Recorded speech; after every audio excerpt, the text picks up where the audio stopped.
इंसान इस काबिल हो चुके हैं कि जदीद मशीनरीज, मैकेनिकल ड्रिल्स और टेक्नोलॉजीज़ के ज़रिए नाकाबिल यकीन स्ट्रक्चर्स बआसानी बना सकते हैं।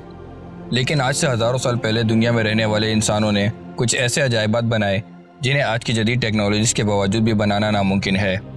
आज की इस वीडियो में हम ऐसे ही कुछ अजायबात आपको दिखाएंगे जिन्हें आज से पहले आपने कभी नहीं देखा होगा। तो चलिए शुरू करते हैं। अस्सलामुअलैकुम दोस्तों, मेरा नाम है Tauseef Khan and welcome to Global Discoveries. Japan के गांव आसुका में एक ऐसा मेगालिथ स्टोन स्ट्रक्चर मौजूद है जिसे हज़ारों साल पहले बनाया गया। बहुत से आर्कोलॉजिस्ट का मानना है कि इन्हें किसी ख़ास मकसद के लिए इन शेप्स में काटा गया था, लेकिन ये मकसद क्या था ये आज भी एक राज है। इस जगह के बारे में कहा जाता है कि कदीम ज़माने के लोग इन पत्थरों पर चढ़ के सितारों की इबादत किया करते थे, लेकिन ये सिर्फ थ्योरीज हैं। इनकी सच्चाई आज भी कोई नहीं जानता। यहाँ सबसे ज़्यादा मुतासिर कुन साकाफुना इशी है, जिस पर बने ये नक्शे किसी की भी समझ से बाहर हैं। इसके बराबर में वाक़ मसूदा इवाफुने 36 फीट चौड़ा और 16 फीट ऊंचा स्ट्रक्चर ग्रेनाइट के पत्थर पर बना हुआ है। ग्रेनाइट डायमंड के बाद दुनिया का सबसे सख्त तरीन पत्थर है और इतने बड़े ग्रेनाइट के पत्थर को जदीद टेक्नोलॉजीज़ के बावजूद भी काटना आसान नहीं। तो आखिर कैसे 2500 साल पहले इस स्ट्रक्चर को बनाया गया, कोई नहीं जानता। इससे ज़्यादा पुरस्कार यहाँ मौजूद इशू नहुडन है, जो कि बाकी स्ट्रक्चर से 60 मील की दूरी पर 600 टन वजनी और 23 फीट ऊंचा स्ट्रक्चर है। इसे देखने पर ऐसा लगता है जैसे इसे बनाने वाले ने इसकी एक साइड को काटकर इसे अजीब शक्ल देकर अधूरा ही छोड़ दिया।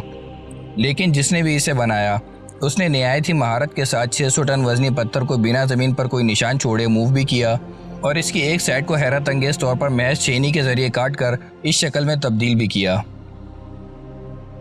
आज के दौर में बड़े बड़े ग्रेनाइट के पत्थरों को काटने का रिकॉर्ड हर साल टूटता रहता है, लेकिन लालबेक लिबनान में मौजूद जायंट मोनोलिथ का रिकॉर्ड आज तक कोई नहीं तोड़ सका, जो तकरीबन 1000 साल पुराना है। ये पत्थर टेम्पल ऑफ जुपिटर का हिस्सा है। कुछ साइंटिस्ट का कहना है कि यह कदीम रोमन लोगों का बनाया हुआ शाकार है, लेकिन ग्राहम हैंकॉक नामी हिस्टोरियन का मानना है कि रोमन से पहले ऐसी एडवांस टेक्नोलॉजीज मौजूद थी जो कि हमने हज़ारों साल पहले खो दी। रोमन्स ने सिर्फ पत्थरों पर टेम्पल की बुनियाद रखी। 1000 टन वजनी इन पत्थरों को महज छेनी और हथौड़े के जरिए इतने परफेक्ट अंदाज से काटना और फिर उसके मखसूस मकाम तक पहुंचाना नामुमकिन सी बात है। इस टेंपल से कुछ ही दूरी पर एक पत्थर मौजूद है जो टेंपल में इस्तेमाल होने वाले पत्थरों से भी कहीं ज़्यादा बड़ा है। इसका वजन 1650 टन है, जबकि इसे शायद काटने के बाद रिजेक्ट कर दिया और यहीं छोड़ दिया गया। पीरू के शहर कोस्को में मौजूद रेयर रुइंस नामी पत्थरों से बना यह सर्कल निहायत ही दिलकश मंजर पेश करता है, लेकिन हैरान कुन बात यह है कि इन सर्कल्स के बीच का टेम्परेचर 15 डिग्री पर कांस्टेंट रहता है, चाहे गर्मी हो या सर्दी। एक्सपर्ट्स का ख्याल है कि इस जगह को एग्रीकल्चरल पर्पस के लिए बनाया गया होगा और ये मुख्तलिफ सर्कल्स मुख्तलिफ फसल उगाने के लिए बनाए गए होंगे। लेकिन इस जगह को बनाने का मकसद वाकई यही था या कुछ और, साइंस इस बारे में फ़िलहाल कोई जवाब देने के मूड में नहीं। जब आप किसी एरिया का मैप बनाने लगते हैं तो इस जगह को किसी ऊंचाई से देखना पड़ता है और इसके लिए आपको प्लेन या हेलीकॉप्टर की ज़रूरत पड़ती है। लेकिन 1999 में दरियाफ्त होने वाले डाशका स्टोन पर बने मैप ने मौजूदा दौर के साइंसदानों को हैरत में डाल दिया। बहुत से लोग इसे मैप ऑफ क्रिएटर का नाम भी देते हैं, यानी ये नक्शा इस दुनिया को बनाने वाले ने बनाया होगा। ये मैप न सिर्फ रशिया के 7500 मील पहले पहाड़ों का है, बल्कि इस पर नदी, डैम्स, यहाँ तक कि इस पूरे इलाके का ऐसा परफेक्ट मैप बना हुआ है जैसे इस जगह की एरियल पिक्चर ली गई हो। यह पत्थर 3 लेयर्स पर बना है, जिसमें सीमेंट, सिलिकॉन और शीशा शामिल है, जो इसको पढ़ने में मदद फराहम करता है। मजीद एक्सपर्ट्स का मानना है कि यह मैप तकरीबन 3000 साल पहले इंसानी हाथों से बना है और कुछ का कहना है कि इस पत्थर पर बने नक्शे का वजूद में आना महज इत्तेफाक है, लेकिन सच क्या है ये कोई नहीं जानता। इंडिया में मौजूद टेम्पल ऑफ श्रवणबेलागोला आज से तकरीबन 1000 साल पहले बनाया गया। इसमें इस्तेमाल हुए पत्थरों पर किया गया काम इस महारत से किया गया है कि आज के दौर के साइंसदान भी हैरत ज़दा होकर रह गए। छेनी और हथौड़े के जरिए पत्थरों पर इस तरह के डिज़ाइन बनाए तो जा सकते हैं, लेकिन आज के दौर में ऐसे कारीगर मौजूद ही नहीं।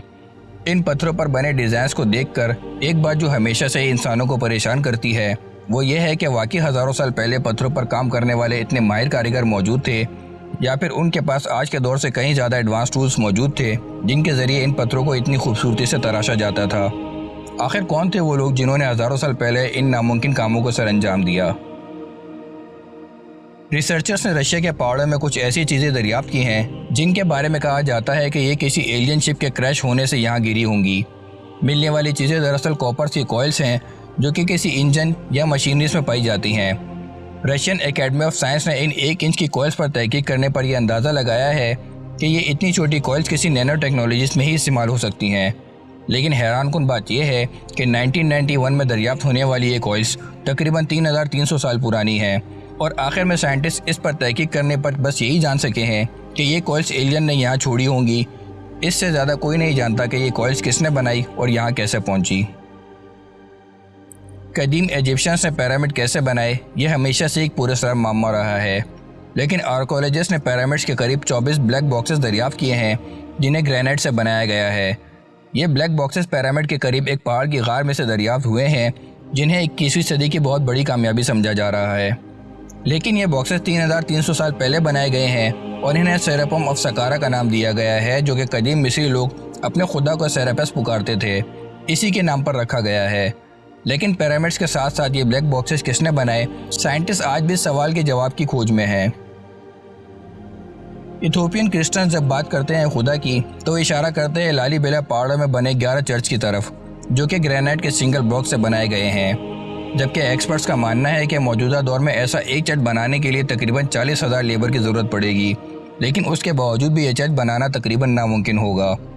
इथोपियंस का मानना है कि ये चर्च रात के अंधेरों में फरिश्तों ने बनाए, क्योंकि इसमें बनाई गई खिड़कियाँ, दरवाजे और रास्ते बनाना इंसानों के बस की बात नहीं। सिर्फ यही नहीं, चर्च की छत को इस तरतीब से बनाया गया है कि यहाँ धूप बआसानी अंदर आ सकती है, लेकिन बारिश के पानी का ड्रेनिंग सिस्टम इस अंदाज से बना है कि चर्च को कोई नुकसान न पहुँचे। 12वीं सदी में इन चर्च को तामीर करने में आखिर कौन से टूल यूज़ किए, ये आज तक कोई नहीं जानता। सिस्काया उमा पत्थरों से बना दुनिया का एक बहुत ही मशहूर स्ट्रक्चर है जो पेरू के शहर कोस्को के करीब मौजूद है। इसमें इस्तेमाल होने वाले पत्थरों का वजन तकरीबन 150 टन है, जबकि इस स्ट्रक्चर को इतनी महारत से बनाया गया है कि इसके दरमियान एक पेपर भी नहीं गुजर सकता। इन पत्थरों के कॉर्नर्स को जिस खूबसूरती से तराशा गया है, यह इस बात का सबूत है कि हज़ारों साल पहले एडवांस सिविलाइजेशन मौजूद थी जिसके ज़रिए शाकार वजूद में आए। चाइना के शहर लोंग याओ में मौजूद इस पुरस्कार गार के बारे में बहुत सी अफवाहें गर्दिश करती रहती हैं, जो कि सदियों से चली आ रही हैं। लेकिन 1992 में वो अनाई नामी रिसर्चर ने इन अफवाहों को परखने के लिए वाटर पंप के ज़रिए इस गार से पानी निकाला, लेकिन इसके बाद जिन राजों से पर्दा उठा वो नहायत ही हैरानकुन थे। गार का पानी निकालने पर पता चला कि ये एक गार पानी के नीचे मौजूद 24 गारों में से एक गार है, जो कि तकरीबन 2500 साल से लांग याओ शहर के नीचे छुपी हुई थी। 16 फीट मजीद इन गारों के अंदर जाने पर रिसर्चर्स ने देखा कि यहाँ की दीवारों पर हाथ से लिखी हुई कुछ कदीम तहरीरें मौजूद हैं जिन्हें अब तक ट्रांसलेट नहीं किया जा सका। ये केव्स आखिर कब और क्यों बनाई गई, ये अब तक एक राज है। साउथ अमेरिका खंडरात और पुरस्कार मकामात से माला माल है, लेकिन बोलिविया में मौजूद पुमा पुंगू सबसे पुरस्कार जगह है। कहा जाता है कि इंसानों की तख्लीक यहीं हुई और यहीं से इन्हें दुनिया में भेजा गया। यहाँ मौजूद पत्थरों को इतनी महारत से काटा गया है कि इन पर छेनी या हथौड़े के कोई निशान मौजूद नहीं।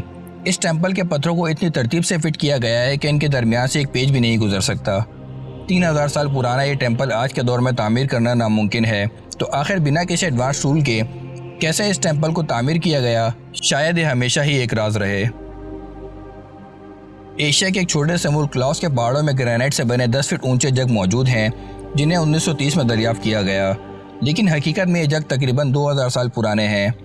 मकामी लोगों का कहना है कि ग्रेनाइट से बने ये 3000 जग कदीम ज़माने के लोग अपना राशन स्टोर करने के लिए इस्तेमाल किया करते थे। रिसर्चर्स के पास भी मकामी लोगों की बात से इत्तेफाक करने के अलावा कोई चारा नहीं।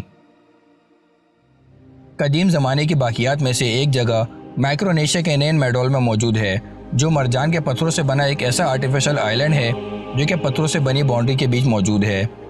यह आइलैंड देखने में फ्यूचर का कोई जदीद आइलैंड लगता है, लेकिन हैरत अंगेज तौर पर यह आइलैंड तकरीबन 500 से 1100 साल पहले बनाया गया। 50 टन भारी पत्थरों से बना यह आइलैंड आखिर क्यों और किसने बनाया, रिसर्चर्स आज भी इस बारे में खामोश हैं। अगर आपको हमारी आज की वीडियो पसंद